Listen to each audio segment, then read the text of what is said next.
ಓಂ ಸಾಯಿರಾಮ್. ನನ್ನ ಮುದ್ದಿನ ಮಗುವೆ,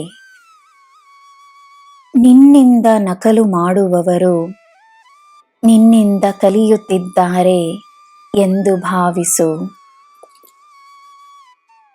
ಗುರುವಿನ ಮಗುವಾಗಿರುವ ನೀನು ಬೇರೆಯವರಿಗೆ ಪ್ರೇರಣೆಯಾಗಿರುವುದು ಪ್ರಾಕೃತಿಕವಾದುದು. ನೀಡುವುದು ಶಾಶ್ವತವಾಗಿ ಉಳಿಯುತ್ತದೆ. ಪಡೆಯುವುದು ನೀಡುವುದಕ್ಕೆ ದಾರಿಯಾಗುತ್ತದೆ.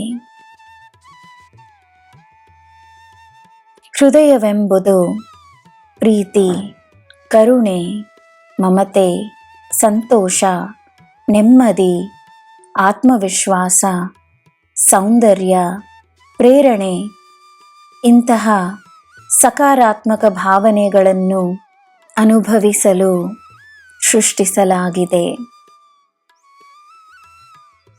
ಅದರಲ್ಲಿ ನೋವಿಗೆ ಸ್ಥಾನವನ್ನು ನೀಡದೆ ನಂಬಿಕೆಯನ್ನು ತುಂಬಿಸಿಕೊ.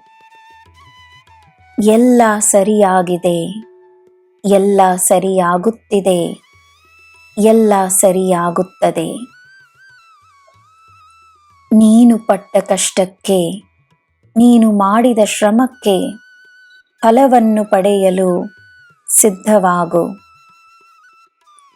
ಕಷ್ಟದ ಕಾಲ ಮುಗಿದಿದೆ ಎಂದು ನಂಬು.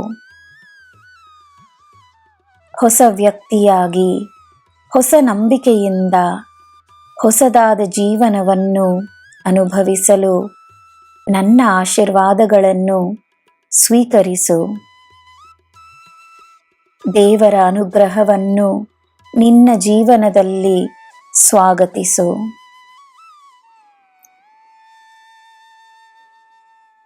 ದೇವರಿಗೆ ಹಲವಾರು ಹೆಸರುಗಳಿವೆ. ದೇವರು ಒಂದೇ. ನಿನ್ನಲ್ಲಿರುವ ದಿವ್ಯತೆಯೇ ದೇವರು.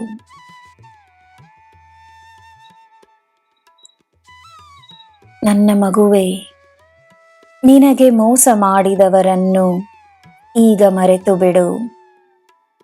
ತಾಳ್ಮೆಯಿಂದಿರು. ನೀನು ನಿನ್ನ ಶಕ್ತಿಯನ್ನು ತೋರಿಸುವ ಸಮಯವೂ ಬರುತ್ತದೆ.